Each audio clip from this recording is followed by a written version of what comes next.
Some love stories don't end with a goodbye. They end in silence. In a room no one is supposed to know exists. With a pen in your hand and tears you refuse to let fall. This is one of those stories. Her name was Mara. And once, in a life that felt like someone else's dream, she had been loved. She was not a woman who had ever wanted power. She had wanted mornings. Coffee on a quiet balcony. A hand to hold in the dark. She was a woman built for tenderness, and the cruelest joke the universe ever played on her was placing her heart inside the orbit of a man like him. His name was Damien. And Damien did not belong to her. He belonged to an empire. The chamber was buried beneath the city like a secret the earth itself was sworn to keep. No windows. No clocks. No sound except the distant hum of ventilation and the quiet breathing of armed men stationed at the doors. The air smelled of polished wood and gun oil, and above a single dark table, cold white lights burned down like a judgment. Mara sat on one side of that table. The divorce papers lay before her, printed in the careful, bloodless language of the syndicate. Every clause designed to sever a bond without leaving weakness. Marriage in their world was never just love. It was alliance. Territory. Blood. Ending it required signatures that felt heavier than vows. She stared at her own reflection in the glossy surface of the table and barely recognized the woman looking back. Across from her sat Damien. Unmoving. Carved from stone. His suit was black and immaculate, his posture rigid with the discipline of a ruler who could not afford softness. There was no anger in his face. No pleading. No visible grief. Only control, the mask he had perfected over years, the expression that kept enemies guessing and allies obedient. She wondered if he even knew he was still wearing it here. With her. He did not look at her trembling hands. He did not look at the faint shine of tears gathering in her eyes. He looked only at the documents. As though this were a transaction to finalize before his next war meeting. She pressed the pen to the paper. The first stroke felt like cutting through her own skin. 5 years of marriage dissolved into a signature that slanted unevenly because she could not steady her fingers. She thought of the nights she had waited for him, dinners gone cold, anniversaries buried under piles of blood-stained money, mornings she had woken alone and told herself that tomorrow would be different. Tomorrow, he would remember she existed. He never did. She had not left because she stopped loving him. She had left because she realized, slowly and then all at once, that she was disappearing inside the space his absence created. Love had not died. It had suffocated quietly, in an empire that demanded everything and gave nothing back. The second signature blurred as her vision swam. The third ended it. The attorney murmured something formal. Damien signed without hesitation, his pen gliding across the paper with mechanical precision, as though finalizing a property deal. A final stamp echoed through the chamber like a gunshot. Done. He stood immediately, adjusted his cuff, nodded once to the attorney, and walked toward the door. He did not look back. The door sealed behind him with a muted click that felt louder than any explosion she had ever heard. The silence that followed crushed her chest. She stood too fast. The room tilted. A wave of nausea slammed into her, violent and sudden. She barely made it to the marble sink in the corridor bathroom before her knees buckled. Under the humming fluorescent lights, her reflection looked ghost pale. She had blamed the nausea on stress, on heartbreak, on sleepless nights. But her hand moved instinctively to her stomach now. Trembling. Protective. The test was still in her purse. She had carried it for days like a confession she was too afraid to speak. She opened it with shaking fingers. The minutes stretched into eternity. 2 lines. A sound escaped her that was half sob, half laugh. She pressed her forehead against the mirror and held herself. Life growing inside her. His child. The chamber upstairs had ended a marriage. This room had begun a war inside her heart. A mafia heir was not a blessing. It was a target. She saw the future with brutal clarity. Enemies who would hunt a child to wound the father.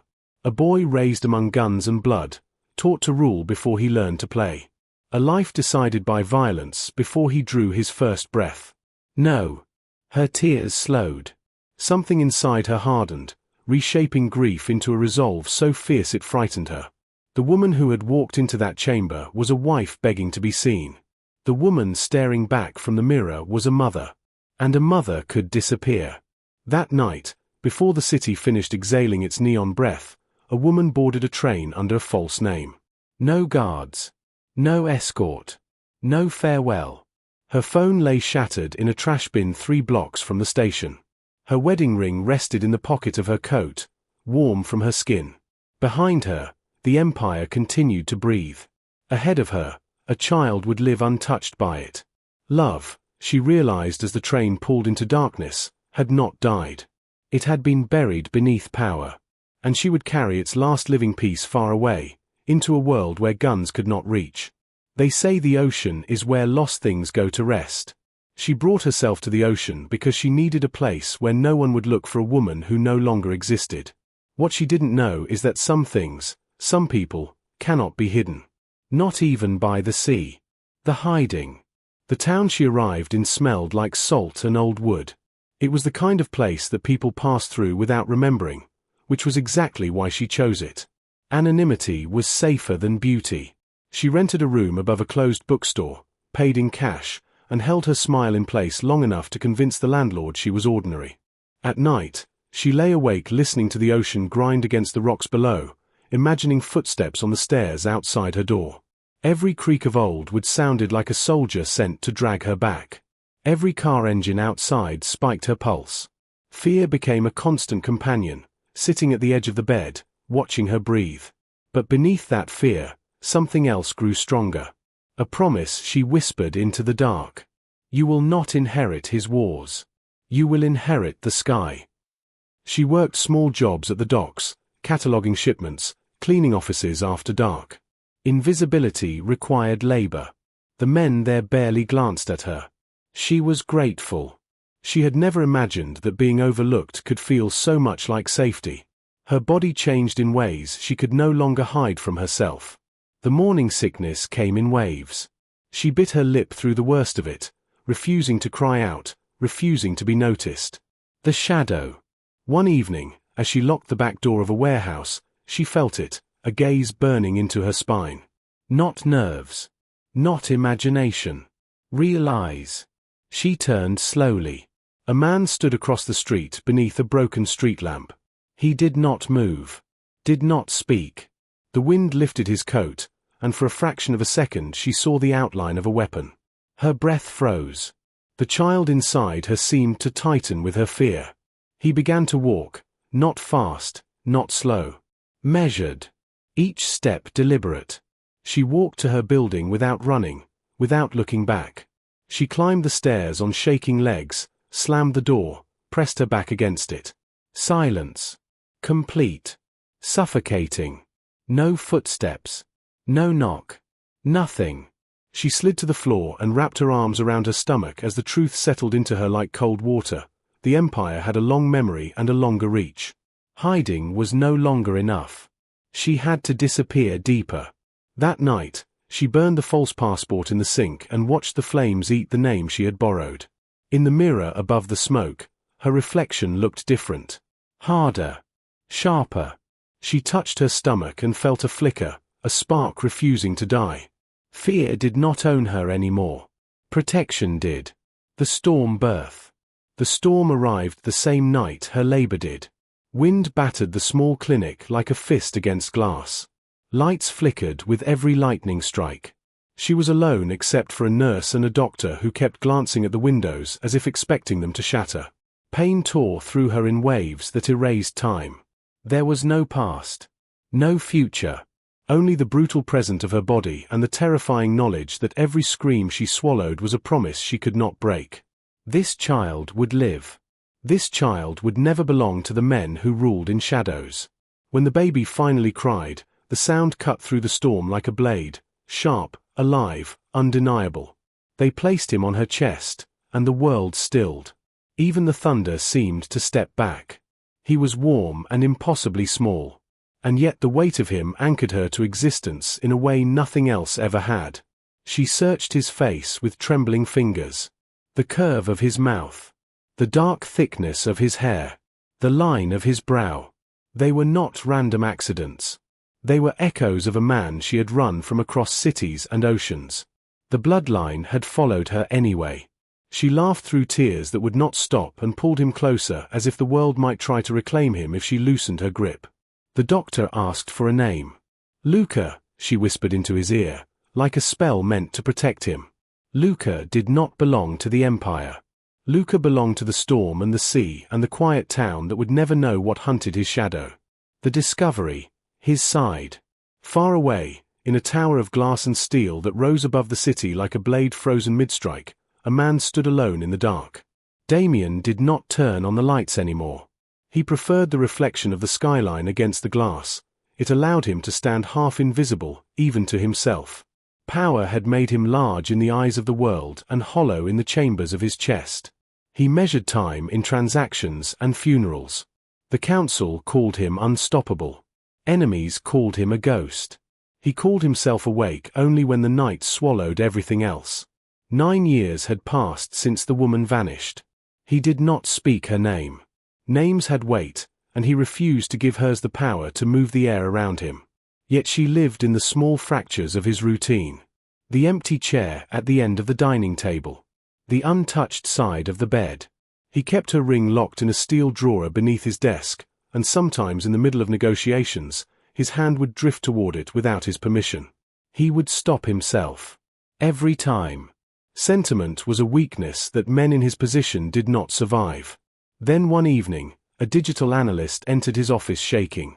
A projection flickered onto the wall, a grid of faces pulled from surveillance networks. An algorithm designed to map lineage markers had found an anomaly.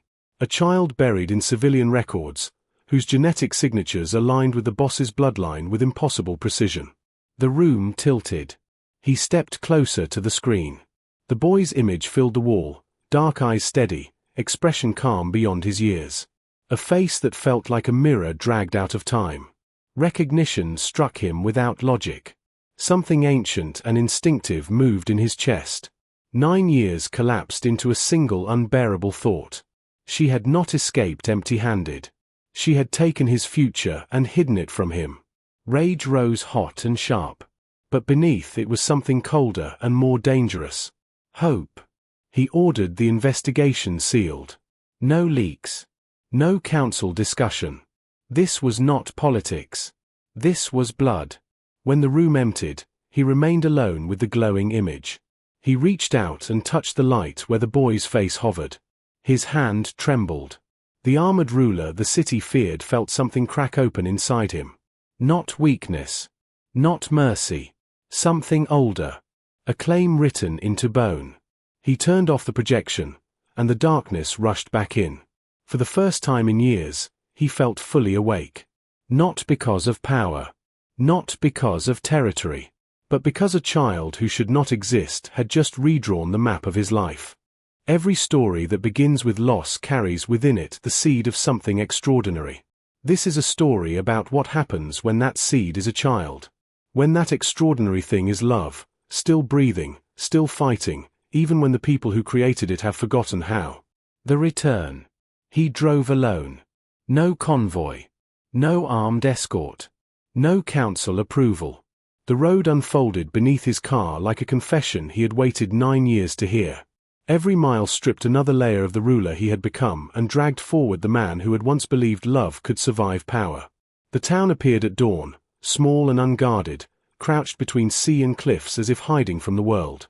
He parked far from the center and watched the streets wake slowly. Fishermen. Mothers. Children with bread tucked under their arms. Ordinary life. Untouched by the empire that fed on fear. His jaw tightened. This was where she had buried his blood and built a life without him. He saw them before they saw him.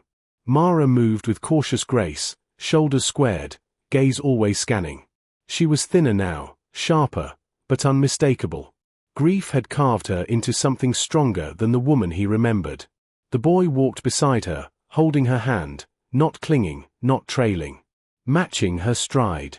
His eyes were dark and assessing, carrying an awareness that sent a shock through Damien's chest. There was no doubt left in the world. This was his son. The boy stopped suddenly and looked directly across the street, Not curious, not afraid. Just knowing. Mara followed the child's gaze. She froze. Time folded inward. Recognition crashed over her face, and she stepped back, pulling the boy behind her as if shielding him with her own body. Damien crossed the street slowly. Hands visible. Movements controlled.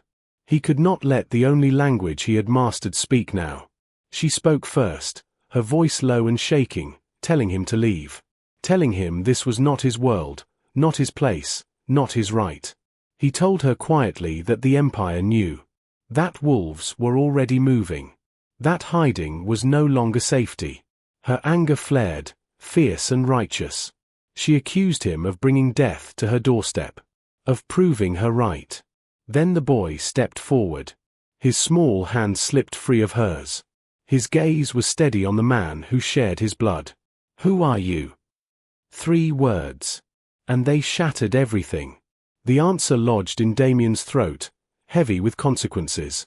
She shook her head silently, begging him not to speak. Not yet. A siren wailed in the distance. Not close. But close enough. He told her they were not safe. That he could move them now, before the scent grew stronger. She refused, fiercely, stating she would rather die than raise her son inside his war. The boy flinched at the word die. And something inside Damien broke. He swore then, not as a ruler, not as a threat. As a vow. That the child would never be a pawn.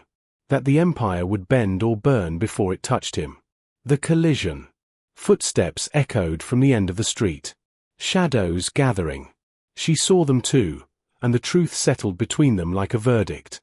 The world had found the child. There would be no going back. The first shot cracked through the street like lightning striking stone. Every instinct Damien possessed ignited at once. He moved without thinking, his body turning into a shield between the boy and the direction of the threat. Mara grabbed Luca and ran. The quiet town exploded into chaos. Windows shattered. Screams tore through the morning. They found shelter in a storage room behind a rusted door, Damien pressing his back against it, listening to boots thunder past. Luca's breathing was fast but controlled. His dark eyes wide, absorbing everything. Pride and terror twisted together inside Damien. This child, this boy who had never once met him, was already becoming someone extraordinary. In the silence between gunshots, Mara looked at him across the dim room. Luca sat between them, one hand resting on each of their knees as if he had always known this was where he belonged. Damien met her eyes. No mask. No armor. Just the man she had once loved, still there, somewhere beneath all that wreckage. "I'm sorry," he said. 2 words he had never spoken to anyone. She exhaled. It was not forgiveness, not yet. But it was a door. The ending. When they emerged from that town 3 days later, protected, rerouted, alive, it was not as the people they had been. The Empire did not fall overnight. But it began to change. Damien dismantled the parts of it that required blood. He restructured. He protected. He led differently, not from hunger, but from the memory of a small hand resting on his knee without fear. Mara did not return to the life she had fled. She built a new one, with walls she chose and windows that faced the sea. She let Damien in slowly, one honest conversation at a time. Some days were hard. Some days felt impossible. But Luca grew up knowing both his parents. Knowing where he came from and choosing, every single day, who he wanted to become. He did not inherit the war. He inherited the sky. And in the end, that was the only victory that ever mattered. Music rises. Let it hold for several seconds before you speak the lesson. Life lesson of the story. Power without love is just a very expensive kind of loneliness. Mara's story teaches us that walking away is not weakness. Sometimes it is the most profound act of love a person can perform. She did not leave because she stopped caring. She left because she refused to let love become a wound she kept reopening. Damien's story teaches us that no empire, no achievement, no title can fill the space left by a human connection abandoned. The room you leave empty does not stay empty. It becomes an echo chamber for everything you refuse to feel. And Luca, born in a storm, raised by the sea, the child who should not have existed, teaches us perhaps the most important thing of all. The things we create out of love are stronger than anything we build out of power. Whatever you are running from today, whether it is a person, a past, or a version of yourself you are afraid to face, know this: the most courageous thing you will ever do is choose love when fear tells you not to. Choose it fiercely. Choose it even when it costs you everything. Because love, when it is real, does not disappear.